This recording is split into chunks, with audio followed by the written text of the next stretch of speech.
So what we can very reliably say is that currently more than 1 billion people consume tobacco in order to get their nicotine, because that's really the reinforcing element within tobacco. More than 1 billion people consume tobacco in the form of cigarettes every day. A growing number of people, more than 500 million people now, are starting to vape. The estimates range from 200 million to 500 million, and there's a lot of debate about this because a lot of people are hybrid smokers and vapors, meaning they do one or both, depending on time of day and location, as I mentioned before. But now you start to see how you can get to the number that billions of people are consuming tobacco, because of course you also have your people that are dipping and your people that are snuffing. And as I mentioned before, you have people that are engaging in multiple of these behaviors. So billions of people on planet Earth, anywhere from 1/8 to 1/4 of human beings. Incredible, right? Anywhere from 1/8 to 1/4 of human beings are consuming tobacco in one form or another in order to get their nicotine one way or another. And as a consequence, are peeling years off their life, dramatically increasing the probability of cancer, stroke, heart attack, peripheral neuropathies, brain dysfunction, meaning cognitive dysfunction, memory impairment, sexual dysfunction. There are a number of studies that have looked at increases in cortisol, and while minor, those increases do exist. Decreases in growth hormone, and while minor, those decreases exist. But even setting aside the negative impact on endocrine, on hormone factors, it's very, very clear that smoking, vaping, dipping, and snuffing are among the worst things that we can do for our health, right? They are among the leading causes of preventable death and debilitating life conditions, which may lead you to the question as to why in the world would people do this? Well, it turns out most of them don't want to. In the best surveys that one can find of if you could quit smoking, if you could quit vaping, would you? What you find is that at least for cigarette smokers, 70%, 70, want to quit. They would love to quit, and yet they find that to be exceedingly difficult. And the reason they find it to be exceedingly difficult is because of all the brain neurochemistry that we talked about before. The reason I spent close to 20 minutes talking about dopamine in the mesolimbic pathway, acetylcholine in the nucleus basalis, and epinephrine, and the relaxation of muscles in the periphery and the increase in readiness in the body and brain, is that all of those combine to make nicotine one of the most powerful and potent cognitive enhancers, and to some extent physical enhancer, although as I mentioned before, the total number of physical exercise or physical sport promoting effects of nicotine is very, very small, if not zero.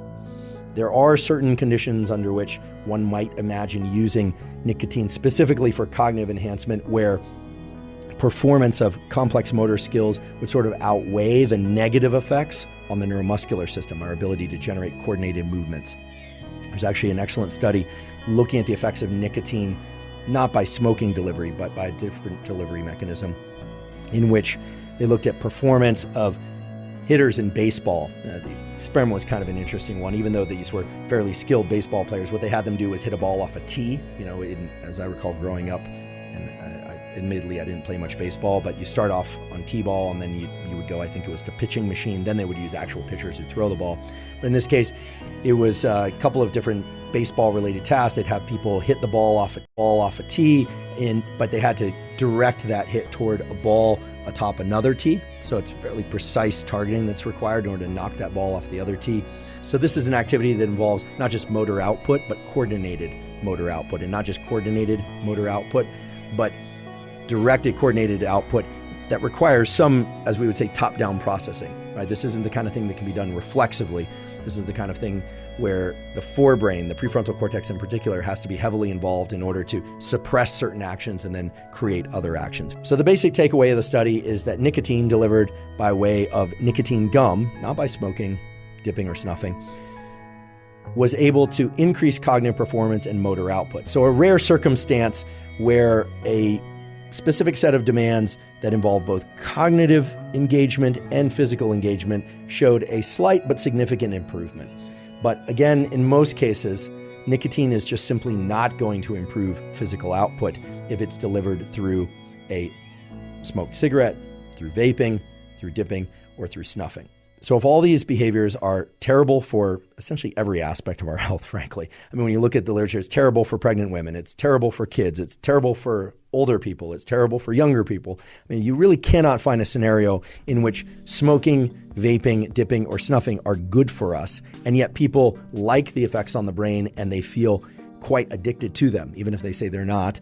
Most of those people would be unwilling to give up their practice of nicotine delivery for more than a few hours. In fact, if you look at the effects of withdrawal, and we are going to talk about what withdrawal of nicotine looks like, what you find is that as soon as 4 hours after the last ingestion of nicotine by way of cigarette or vaping or dipping or snuffing, what people start to experience is some agitation, craving for nicotine, of course. And while craving is kind of a vague concept, it's actually a very specific biological mechanism. It's the drop in dopamine that's starting to occur, so much so that there's a drop in dopamine below baseline. That is, the increase in dopamine that would normally be experienced from smoking, vaping, dipping, or snuffing is now not happening. And in fact, the levels of dopamine are dropping below where they would have been even without performing that behavior.